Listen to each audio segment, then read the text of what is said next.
Bismillahirrahmanirrahim. Assalamualaikum warahmatullahi wabarakatuh. Perkenalkan, nama saya Melani Wulandari dari kelas 11 MIPA A. Pada kesempatan kali ini saya akan menjelaskan penyelesaian dari beberapa soal pH kimia bab laju reaksi. Oke, langsung saja. Soal yang pertama yaitu soal nomor 3. Suatu percobaan menghasilkan data sebagai berikut. Ada 4 kali percobaan dengan suhu dan laju reaksi yang berbeda-beda. Berdasarkan data tersebut, laju reaksi pada suhu 25 derajat Celcius sebesar.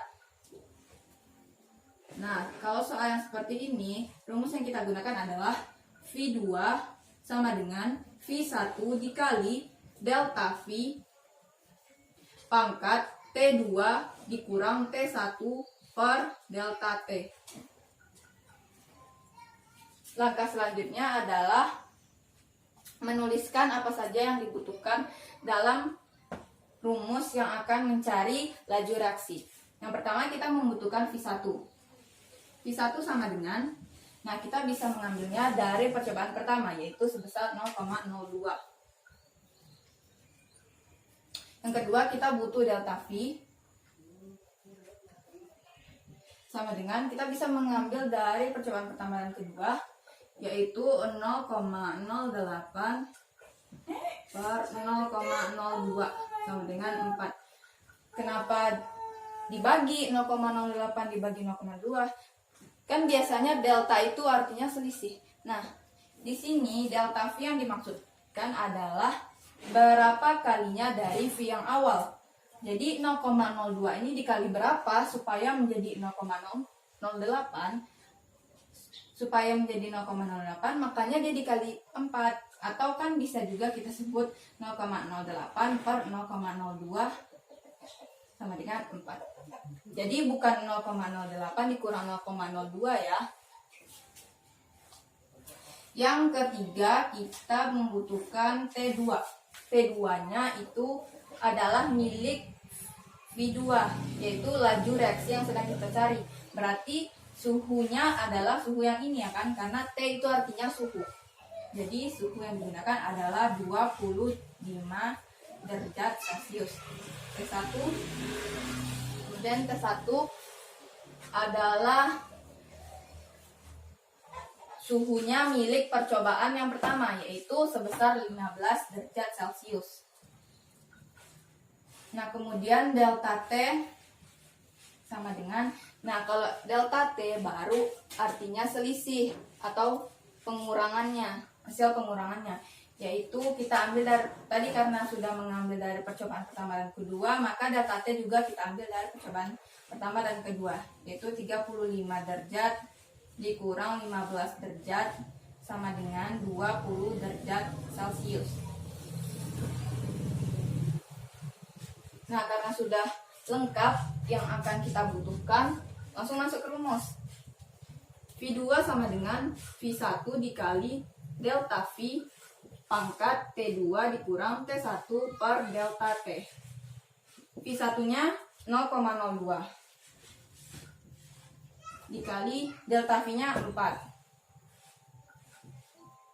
T2 nya 25 dikurang T1 nya 15, delta T nya 20. 0,02 dikali 4, 10, 25 kurang 15, 10 per 20. 0,02 dikali 4 pangkat setengah sama dengan 0,02 dikali. Nah, kalau misalnya menjumpai soal seperti ini yang pangkatnya itu berupa bilangan pecahan, usahakan bilangan yang di dalam kurung ini juga kita ubah menjadi bilangan berpangkat, yang mana pangkatnya sama dengan pangkat penyebut. Nah, pangkat penyebutnya kan ini 2. Usahakan juga dibuat pangkat menjadi pangkat 2. Berapa pangkat 2 yang hasilnya 4? 2 pangkat 2, ya kan? 2 pangkat 2 kan 4. Nah, kalau seperti ini kan artinya perkalian 2 dikali 1/2. Kalau sudah seperti ini bisa kita coret. coret, tinggal 1. 2 pangkat 1 sama dengan 2. Nah, langsung dikali 0,02 dikali 2 sama dengan 0,04. Nah, kita lihat opsinya ada apa tidak? Ternyata nggak ada, karena yang ada pilihannya kalau kita lihat lebih teliti itu 3 angka di belakang koma. Bagaimana cara mengubahnya? Cara mengubahnya yaitu tinggal tambahkan 0 di belakangnya. Mengapa begitu? Karena dalam matematika 0 yang di belakang seperti ini boleh dicoret, boleh juga digunakan. Tapi kalau misalnya dalam satu keadaan diperlukan, nah boleh dipakai gitu. Jadi jawabannya adalah B. 0,040 mol detik pangkat -1. Kemudian nomor 4 ya. Larutan kalium iodida bereaksi dengan larutan natrium hipoklorit. Menurut persamaan reaksi ini Ki, AQ itu apa? AQ itu artinya larutan. Ditambah NaOCl, Q dalam bentuk larutan, menjadi KiO dalam bentuk larutan, dan juga NaCl dalam bentuk larutan. Dan diperoleh sebagai berikut. Lalu pertanyaannya, grafik yang menunjukkan order reaksi terhadap Ki adalah. Nah, terlebih dahulu kita tuliskan persamaan laju reaksi. Coba persamaan laju reaksi dari yang sudah diketahui ini. V sama dengan K dikali Ki, itu zat yang akan bereaksi,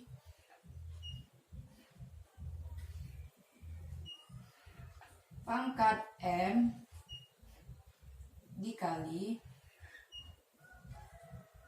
zat satu lagi yang akan bereaksi, NaOCl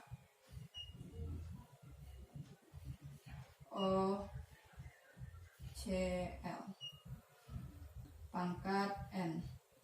Nah, ini adalah bentuk persamaan laju reaksinya. Nah, yang mana orde itu? Orde reaksi itu adalah yang orde reaksi itu adalah pangkat dari zat yang akan bereaksi, itu reaktan. Karena yang diminta adalah orde reaksi terhadap Ki, berarti yang akan kita cari adalah M.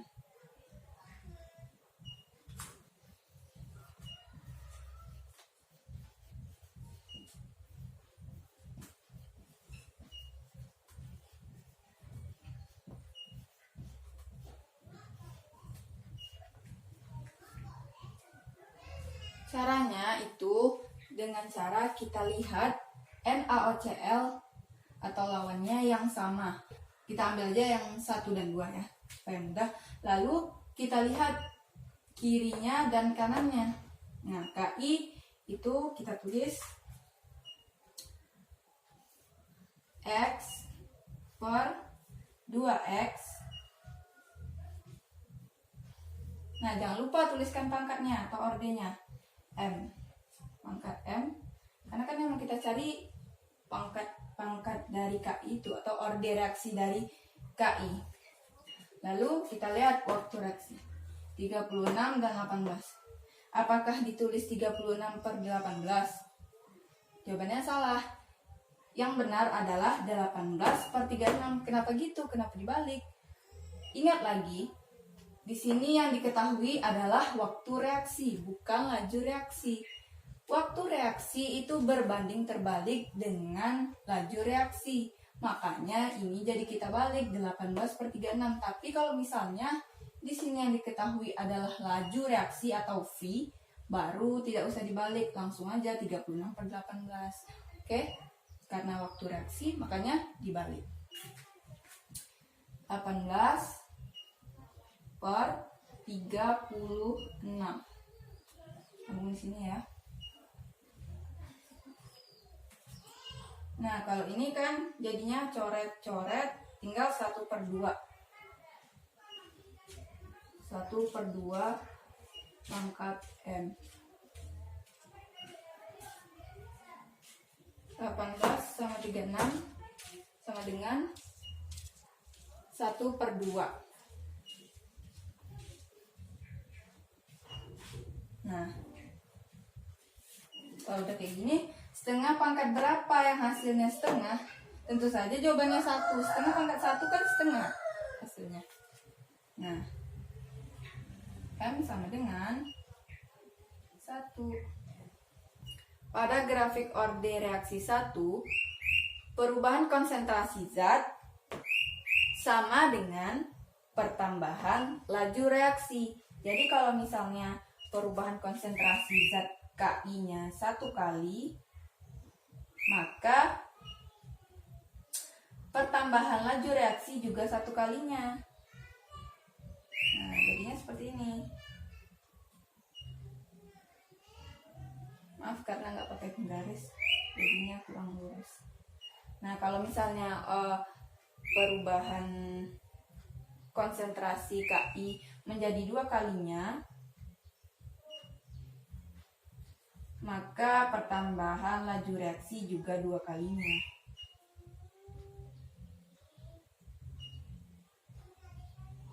Nah,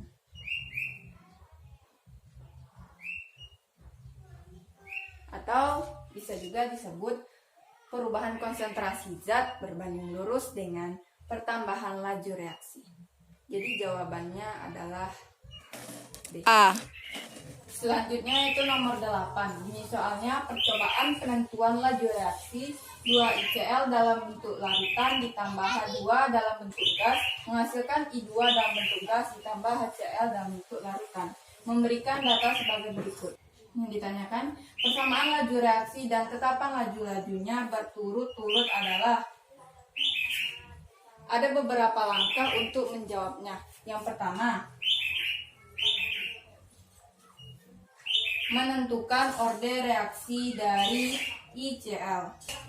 Cara menentukan orde reaksi ICl itu dengan cara melihat konsentrasi H2 yang sama. Nah, ternyata yang sama itu adalah percobaan pertama dan kedua, yaitu sebesar 0,1. Kita lihat sebelah kirinya itu 0,1 dan 0,2. Berarti langsung ditulis 0,1 per 0,2. Jangan lupa pangkatnya, karena yang mau kita cari adalah orde reaksi yang mana berbentuk pangkat. Nah, yang kedua laju reaksi.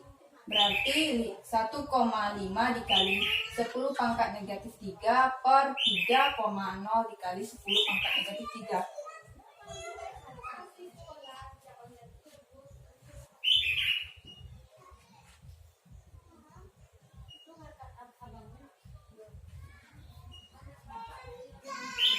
Lalu kemudian 0,1 per 0,2 sama dengan 1/2. Nah, kalau ini coret-coret habis.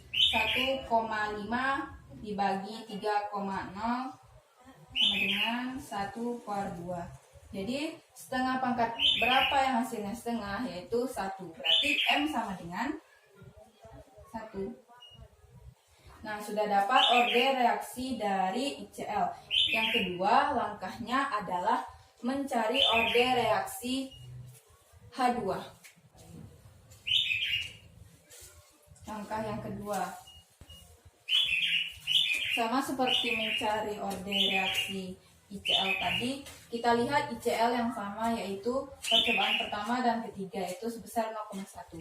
Nah, lihat sebelah kanannya, 0,1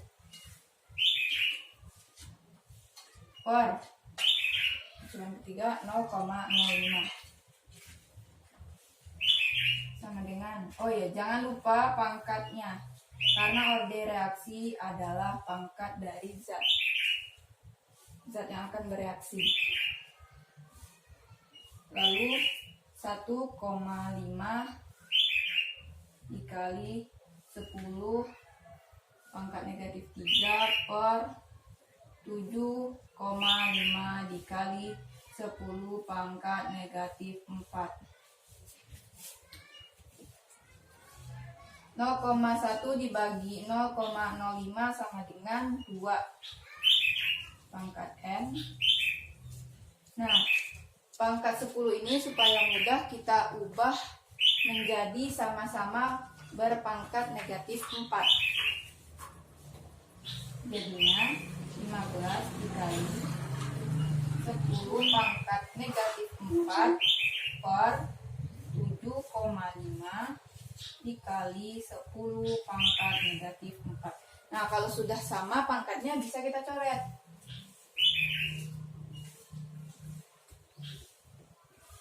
Lanjut. 15 dibagi 7,5 sama dengan 2. Jadi 2 pangkat berapa yang hasilnya 2? Berarti pangkat 1. Berarti N sama dengan 1. Nah, dapatlah order reaksi dari H2 yaitu 1. Langkah yang ketiga yaitu membuat persamaan laju reaksi. V sama dengan K dikali ICl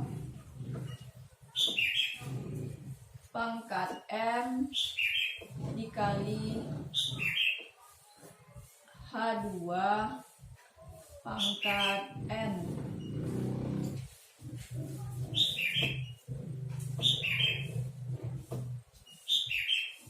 ICl, masukkan order reaksinya 1 pangkat 1, H2 juga pangkat 1. Karena dia pangkat 1, jadi tidak usah ditulis. Jadi V sama dengan K dikali ICl dikali H2.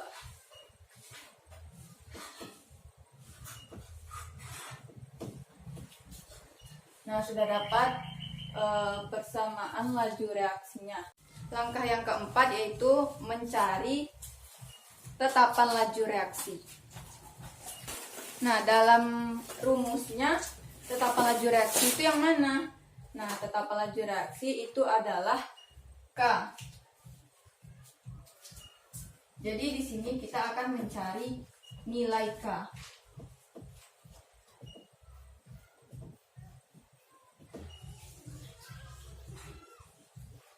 Bagaimana cara mencarinya? Cara mencarinya yaitu dengan mensubstitusikan persamaan yang pertama itu ke dalam persamaan laju reaksinya. Langsung aja. V1-nya itu V-nya itu 1,5 dikali 10 pangkat negatif 3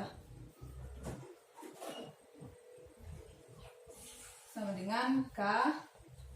ICl-nya 0,1 dikali H2-nya 0,1 juga. 0,1.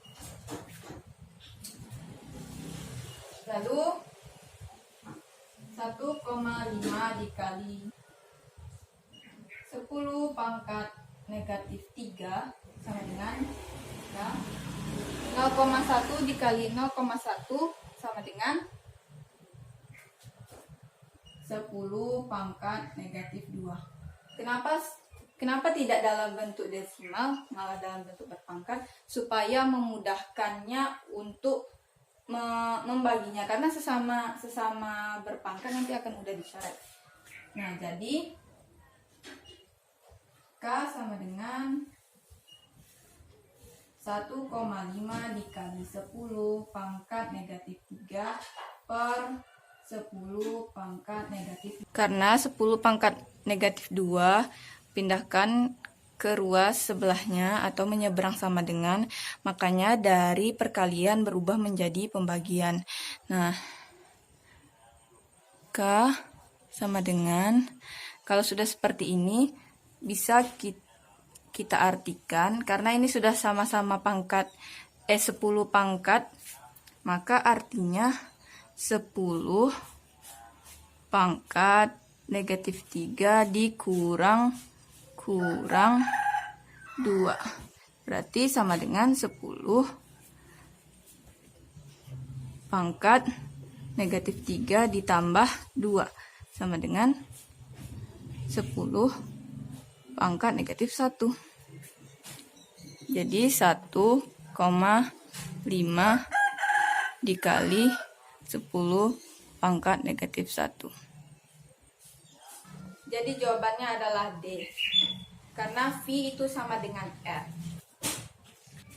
Oke, soal selanjutnya itu soal nomor 7. Persamaan laju reaksi untuk reaksi A tambah 2B menjadi C2 adalah V sama dengan K dikali A pangkat 2 dikali B pangkat 2. Jika konsentrasi mula-mula A dan B adalah 1 mol, laju reaksi saat konsentrasi A tinggal 3/4 mol adalah reaksi untuk A ditambah 2B menjadi C2 dengan rumus V sama dengan persamaan laju reaksi V sama dengan K dikali A pangkat 2 dikali B pangkat 2. Lalu yang diketahui konsentrasi A dan B mula-mula itu 1 mol. Berarti konsentrasi A mula-mula sama dengan 1 dan konsentrasi B mula-mula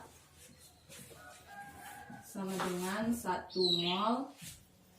Lalu yang diketahui lagi itu adalah konsentrasi A dalam keadaan sisanya, ya kan? Berarti konsentrasi A sisa 3/4 mol. Nah, lalu langkah selanjutnya kita buat reaksinya. A ditambah 2B menjadi C2. Nah, mula-mulanya kita simbolkan menjadi M. Ketika bereaksi, kita simbolkan R. Nah, zat sisanya atau ketika dalam fase sisa atau ya sudah selesai dari reaksi itu sudah selesai reaksinya itu kita simbolkan dengan S, yang mana artinya sisa.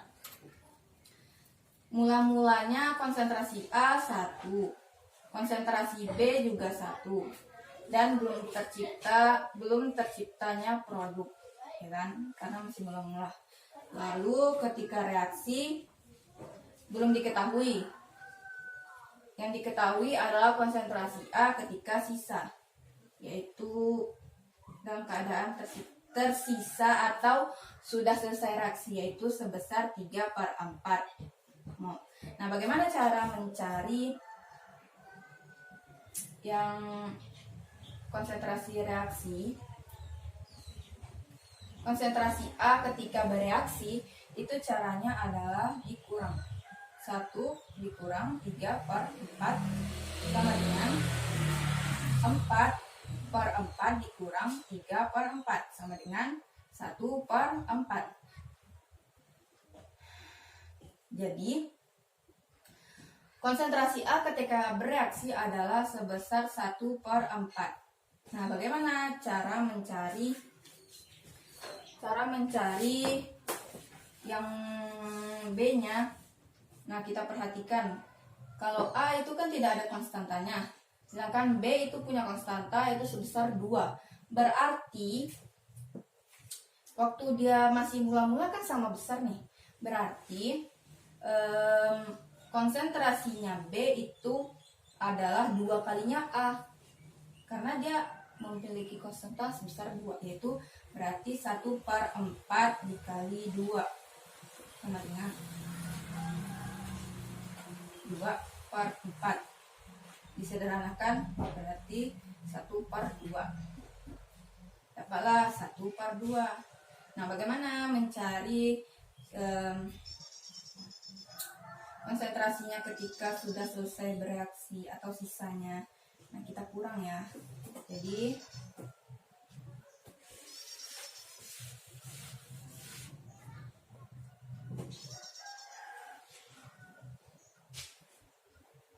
1 dikurang setengah sama dengan setengah.